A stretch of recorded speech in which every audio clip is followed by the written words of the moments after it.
It's Wednesday, everybody, so you know what that means. Welcome into another edition of GC Live here on Gamecock Central. What's up? Hi, how are you? We hope that you're doing very well. We're excited to be here with all of you. Kendall Smith and Jack Veltri joining you here. Jack, checking in. How are you doing?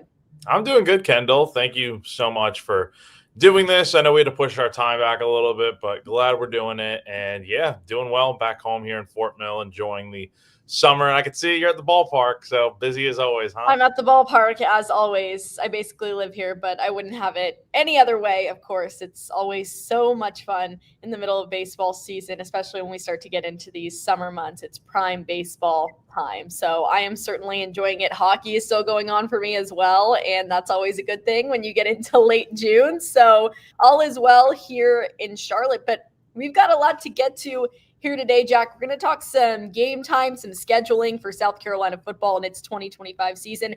Plus, we're going to talk some transfer portal additions for the South Carolina baseball team. But before we do, let's give a shout out to our presenting sponsor, Clint Hammond.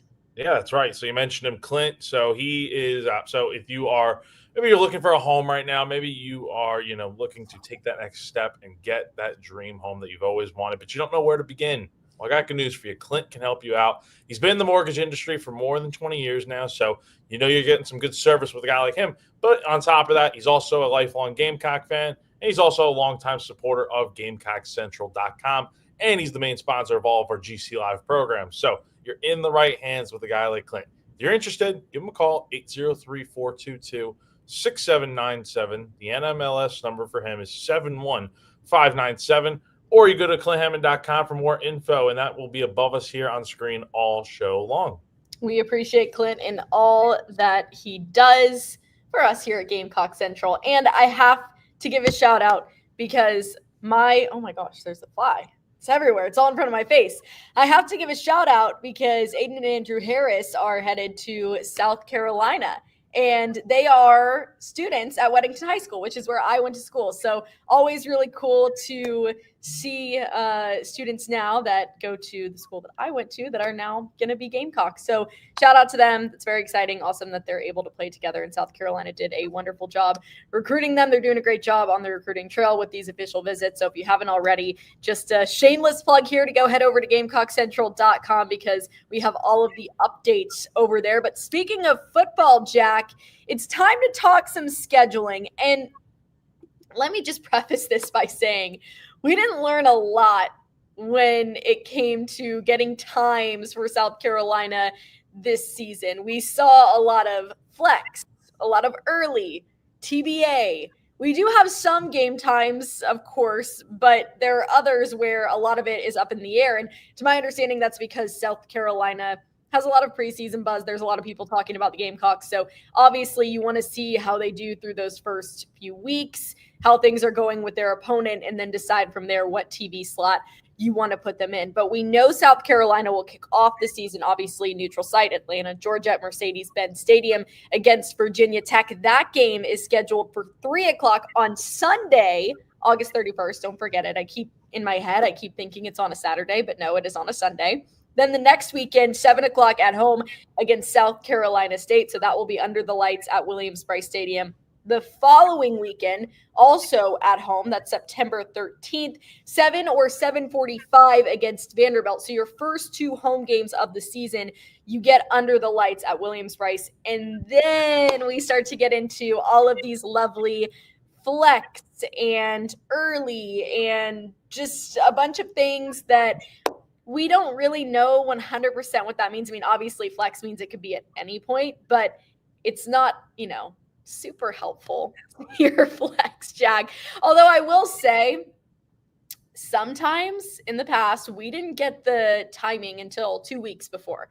So at this point, if you see a flex, it's kind of like, all right, well, that's pretty much what we expected because there have been times, many, many times in the past where you don't know South Carolina's game time until literally just a couple of weeks before they play.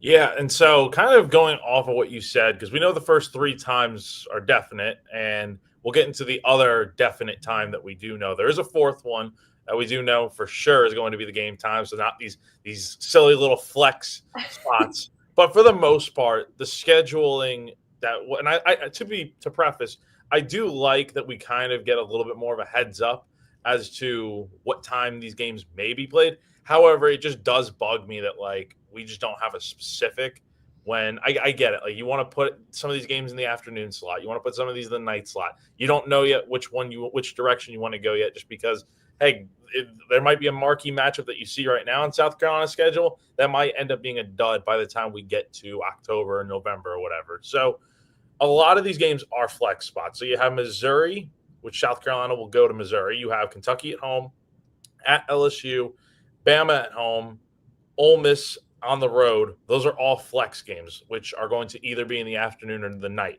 Now, for context, the afternoon would be between 3:30 to 4:30, and then night would be 6 and 8 p.m. So between some of those times. So it's either going to be 3:30 or 4:30 kick, or it could be a 4 o'clock kick or 4:15 as well. So between one of those times in the afternoon, and then between 6 to 8 p.m. for the night, just to kind of clarify here. Now, we do have some more definitive windows. So Oklahoma, October 18th at home, and at Texas A&M on November 15th at Kyle Field. Those are both early windows, which means South Carolina will be playing those two teams, Oklahoma and A&M, between noon and 1 p.m. And then the other definite game that we do know is we have Coastal Carolina in the afternoon slot, which again, between 3:30 and 4:30. And then the last definitive time that we do know for sure. I know a lot of people don't like this, myself kind of included, although I've said it before, from a work standpoint, I actually do enjoy this, but from the fan standpoint, I know this probably sucks. Clemson, November 29th at home at Williams-Brice Stadium will be a noon kickoff. Those four letters, they're dreaded in one word. Noon kickoff, ABC or ESPN.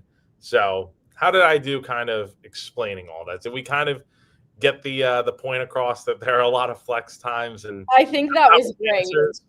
Yeah, that was great. We'll go through it one more time where we're at right now. Jack did a really good job. We'll just go right down the list. So we know those first three game times for Virginia Tech, South Carolina State, and then Vanderbilt. And then from there, September 20th at Missouri, flex game. So that could be in the afternoon or it could be at night.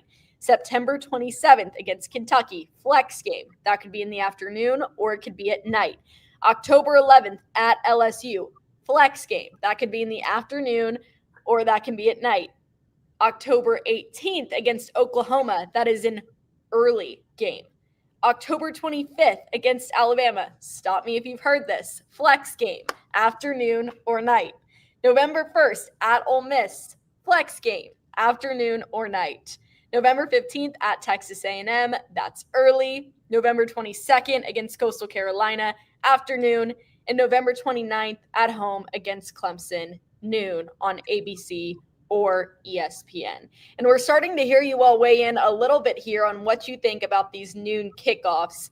For work, Jack, it is completely fine. I mean, it does call for a very, very early alarm, and I'm not the biggest morning person in the world. So I remember when I was covering South Carolina and Clemson, that noon game our senior year was a little bit rough, but South Carolina won. So it all ended up being fine. Of course, that was at Clemson. First time Shane Beamer had beaten South Carolina as the head coach of the Gamecocks. But, you know, I understand because it kind of ruins the momentum, I think, from a tailgating standpoint, just from a pregame standpoint. Yes, of course, we're going to have amazing people that are out there ready to go super early. As soon as the sun starts rising, they are out there and they're tailgating. But, you know, you want it to be a full day event. I think that's the best part of it. Like, if the game is at night, even if it's at 3:30, you can hang out, you can get there, you can tailgate, you can watch maybe the noon games. Again, if it's a night game, you can watch the afternoon games and then go into the stadium, watch South Carolina play Clemson under the lights. That's obviously the goal. So I understand where everyone's coming from, those that want a night game. If I had to pick, I would certainly pick for this to be a night game.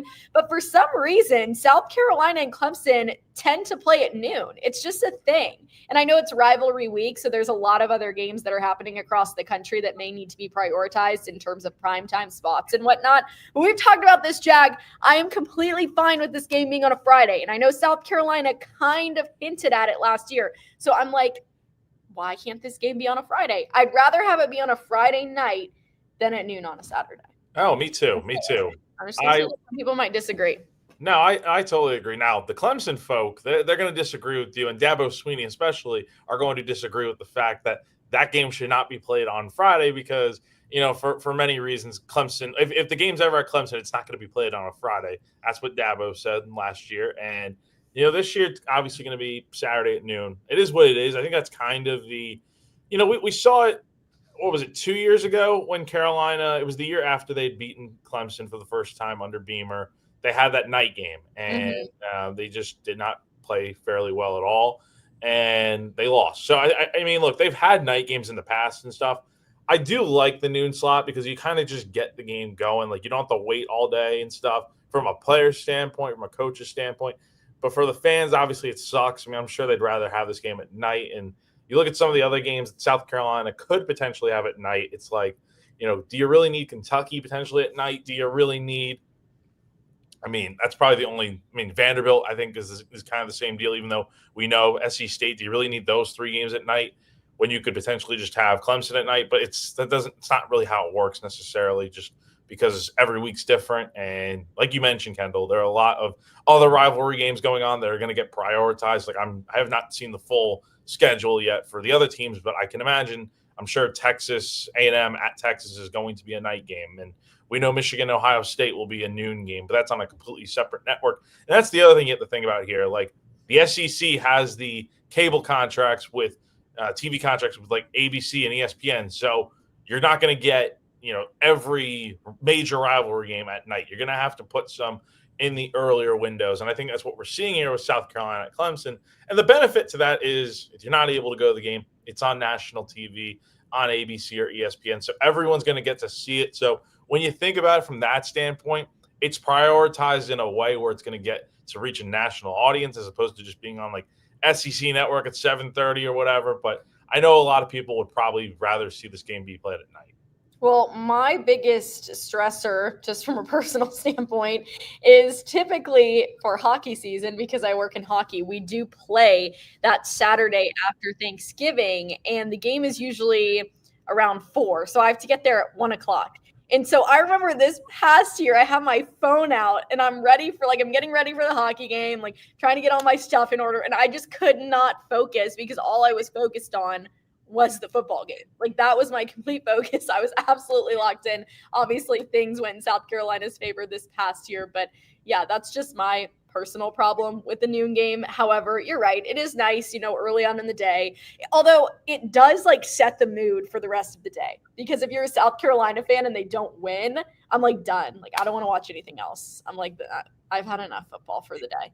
But if they win, then I'm like, all right, like let's watch more football. Like everything is good, all is right. Like I'm hanging out. So yeah, it's interesting that it's at noon, but nothing we can do about it. We just roll with it. And once again, I feel like it is a little bit of a trend for South Carolina to play Clemson at noon. We do know very early though this year, that game all the way at the end of November. It's June 11th right now. So very, very early, Jack. The only benefit I would say, I mean, when you look at the schedule, you can look at it that the fact that there are a lot of potential afternoon and night games being played, which is great. And then you have the Clemson game, which is at noon. Other than that, though, I mean, you're going to have 3 noon kicks this year. I think it's a really nice benefit, to be honest, because again, the flex afternoon night slot, that does not mean noon. So when you hear the word afternoon, that means for flex, it means 3:30 and 4:30 p.m. as potential windows. So, I mean, the only games you're going to have in the afternoon, like at noon, would be potentially, we know Clemson, but Oklahoma and Texas A&M. Count me in. I would take that more times than not from a fan standpoint of, yeah, you're going to get a lot of time to tailgate and all that stuff. And heck, you might have even more night games on the docket because I could easily see. Yeah, I think Kentucky will probably be an afternoon game, and I'm looking just at home games alone on this. I think Alabama could probably be a night game, and I think that would probably make a lot of sense. Then you look at the road games.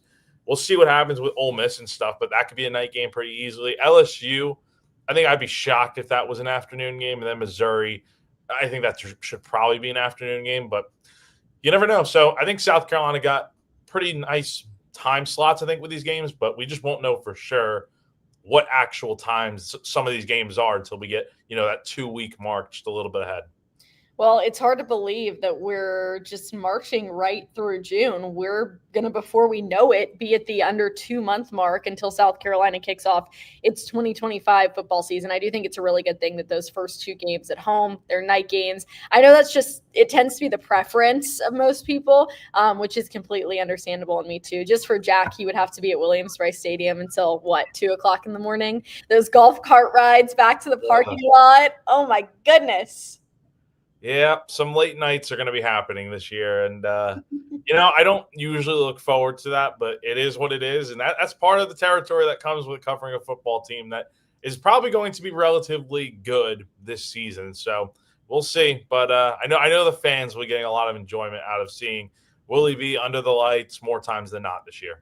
Hey, we are very fortunate to have these jobs in sports. It's always fun to be able to say, yes, I work in sports. I get to go watch games for a living, even if they're late at night. We'll take it. Have a little coffee on Sunday morning when we wake up. That's what I would do, and just keep on rolling right through it. But excited about this football season, and we'll definitely talk about it a ton more on the show as we inch closer and closer and closer. Like I said, before we know it, it will be here. So some of those game times are out. Again, we have some flex time, some ballpark ideas of when these games will be, which is helpful because you always want to get ahead of your planning, especially if you plan on going to some of these games, whether at home or on the road. But Jack, let's talk some baseball here on the show. We talked about it last week. South Carolina making some moves in the transfer portal and adding a handful more guys since we last talked on Wednesday of last week. So for the people watching that are like, what are you talking about? Give them a quick rundown. Yeah, so there have been 5 more commitments since you and I last spoke, again with Wes as well last week on GC Live. And to kind of just run through it real quick, last week we spoke about the 4 known transfers that were out there. You had Logan Sutter, Cullen Horowitz, and Ant Phillips, along with Josh Gregoire. I think I'm pronouncing that right now. I had in my head it was Gregory for the longest time, but I've heard other people say it's Gregoire. So you have those 4 guys that we knew were committed. So you had Gregoire, who was a right-handed pitcher at ULM. You had Sutter, a first baseman / third baseman / DH at Purdue.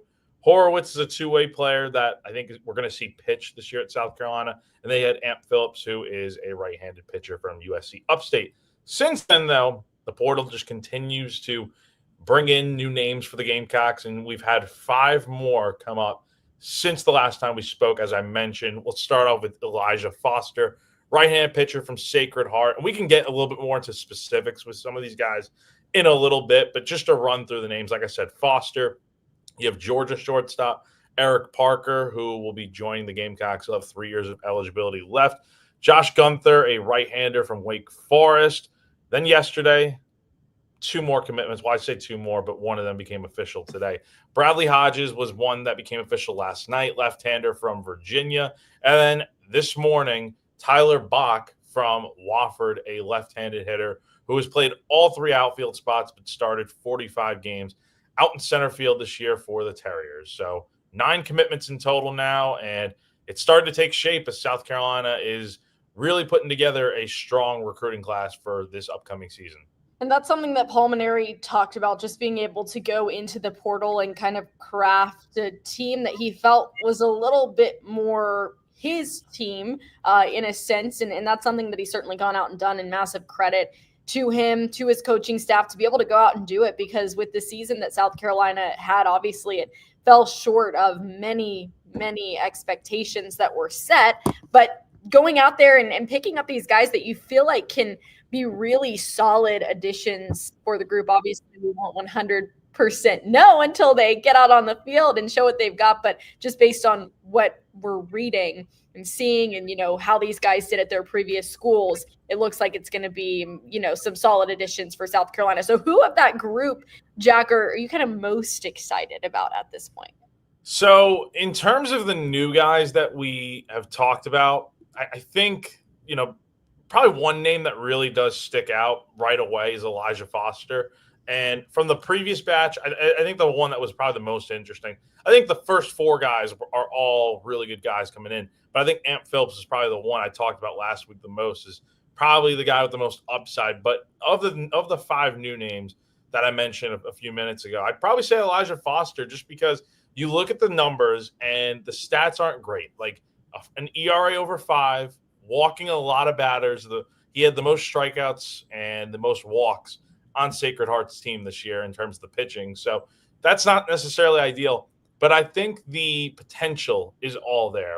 I've seen a lot of national media talk a lot about his fastball and how he's got one of the better fastballs out there in the country and a lot of upside with that. I mean, he throws upper 90s and has touched 97 before. And then he's also got a bunch of other pitches that he's working on and has in his arsenal that make him out to be now a potential 5-pitch pitcher coming to South Carolina. So I really like what they have done so far, bringing guys in.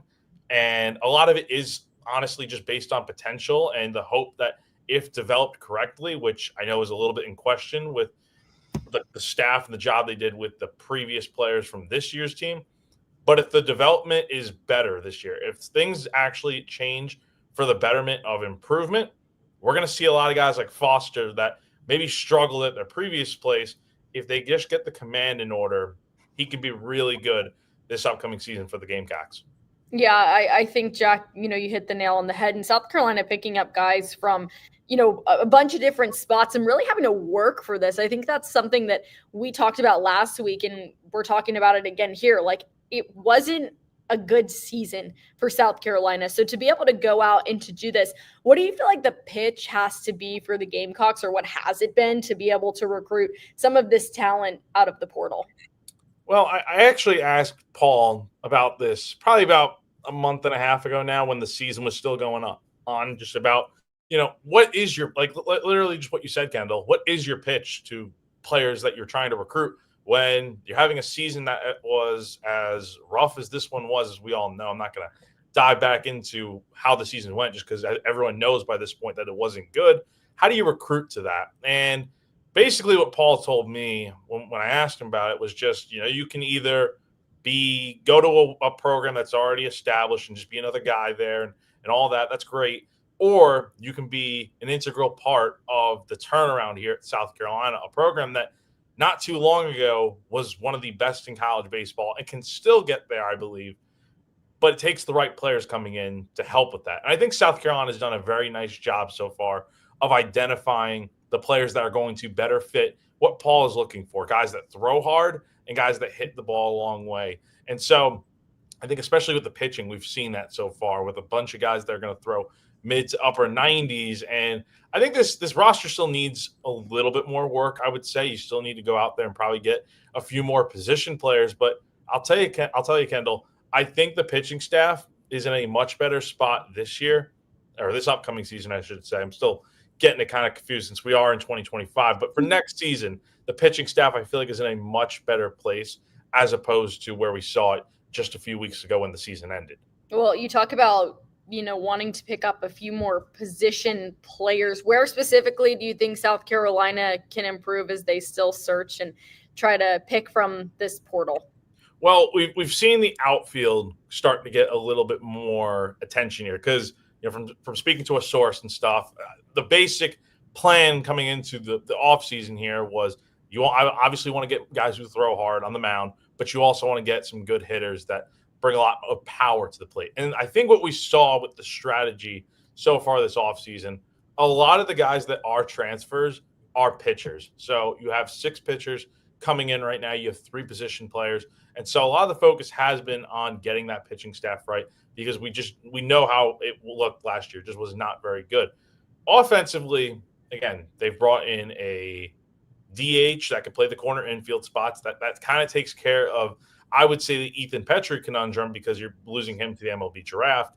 Then you look at the shortstop position, Henry Kazmar, who, by the way, just today committed back to his former school at Ohio State. So you're losing a shortstop, but you bring in Eric Parker, who I think can definitely fill that void. And then you look at the outfield. The outfield is probably in line with Petrie here. You're losing pretty much all of your outfielders next season. And I think that includes Nathan Hall as well, who is going to be picked pretty early in the MLB draft by all accounts. So you brought in Aaron Jameson, who played at West Virginia, but he also played JUCO. So I'm not necessarily counting him in terms of the actual guys that are coming from other Division I schools in the transfer portal. But you did bring in a guy like Tyler Bach today from Wofford, who I think is honestly going to be that Nathan Hall replacement. He may not have the power numbers, but I think he is your prototypical leadoff hitter who's going to get on base. He's going to steal a bunch of bags. He stole 15 in 17 attempts this year with Wofford. And then I think you still need to go out there and get another outfielder or two to probably help out with that starting group.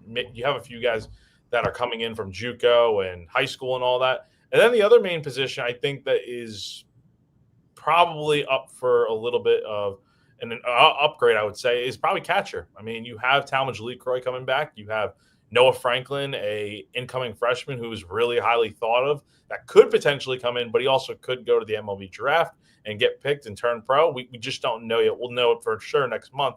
So to kind of sum it up here, Kendall, I know it was a lot, but I think the three main positions we're going to see South Carolina continue to really attack here in the portal. Now that they've got a lot of pitching, and they'll probably still go out and get another pitcher or two, I would think, with a lot of time still left in the portal. I mean, it's only been open for 9 days at this point.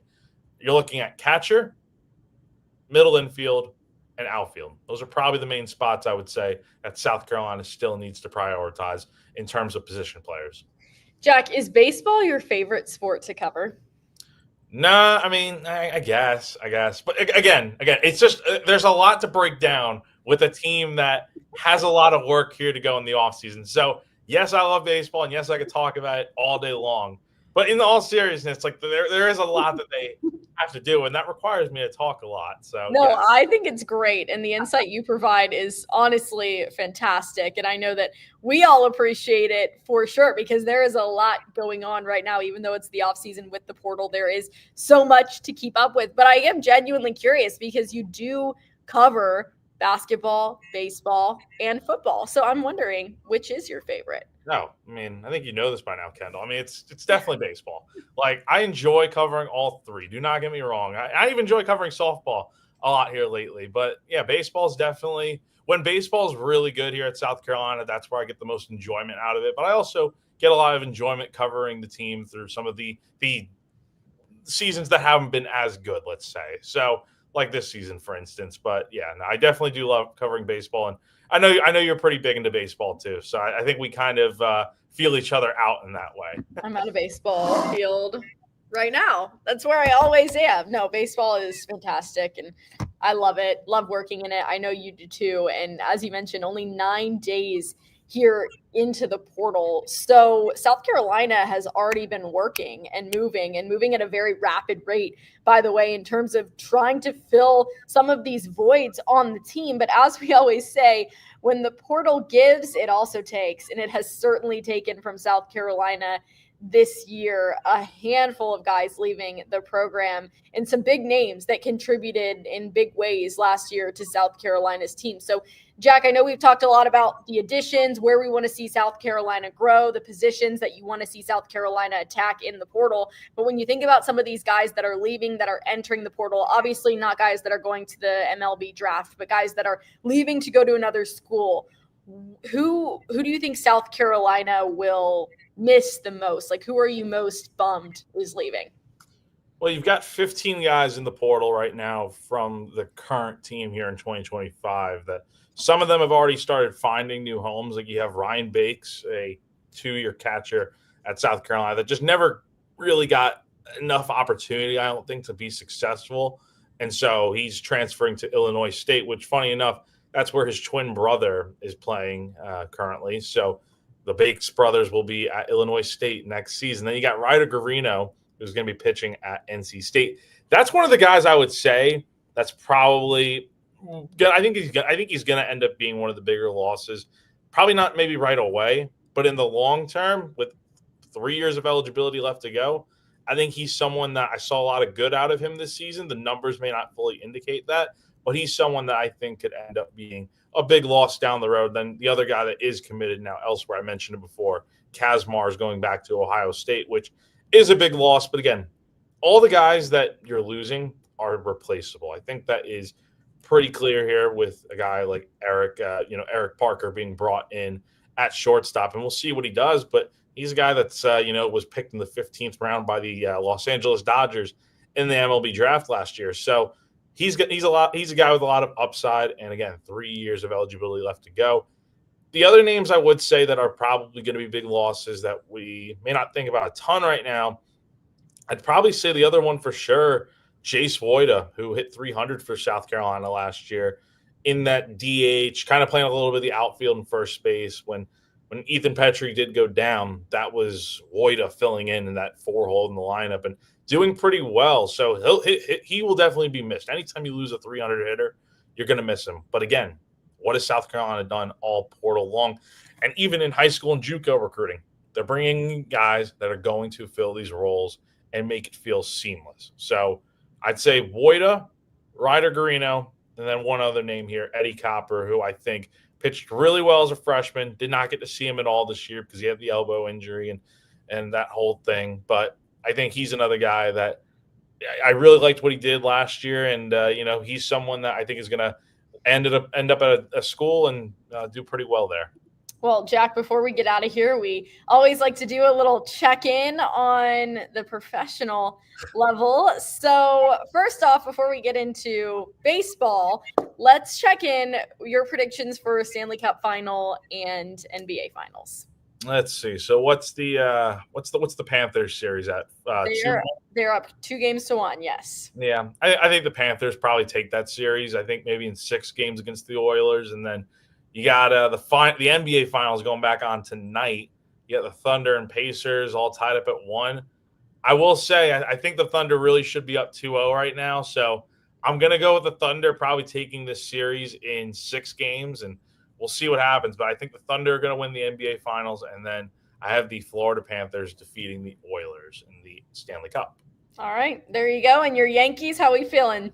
I mean, they lost a series to the Red Sox the other day, so yeah, I had to hear from Mike Yuva, our resident Red Sox fan, right afterwards, which was always a joy to get tagged. And don't worry, I will get him back if the Panthers win the Stanley Cup, especially because of the way Brad Marchand has been playing throughout these Stanley Cup playoffs.